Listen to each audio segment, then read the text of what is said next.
বাঁধাকপিগুলোকে বড় বড় করে কেটে নিয়েছি। এবার এগুলোকে আমি ভাপাতে দেব। এর মধ্যে দিয়ে দেবো অল্প লবণ। গ্যাসটাকে সিম করে বসিয়ে দেব। বাঁধাকপিটা ভাপানো হয়ে গেছে।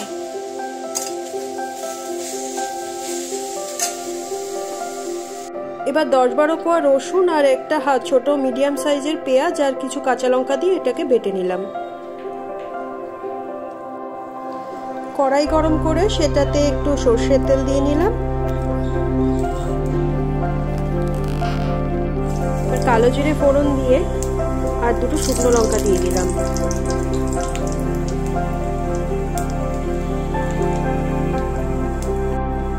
এবার বেটে রাখা বাঁধাকপিটাকে ঢেলে দিলাম।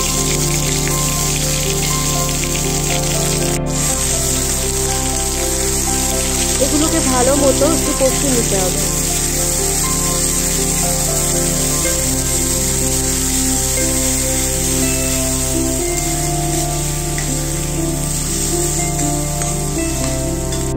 কষানো হয়ে গেলে স্বাদ মতো লবণ দিতে হবে, একটু হলুদ গুঁড়ো দিলাম, আপনারা চাইলে একটু চিনি দিতে পারেন, আমি চিনি দেব না।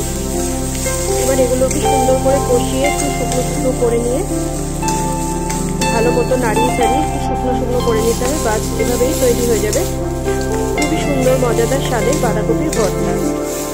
আর গরম ভাতের সাথে এই রেসিপিটা জাস্ট ফাটাফাটি।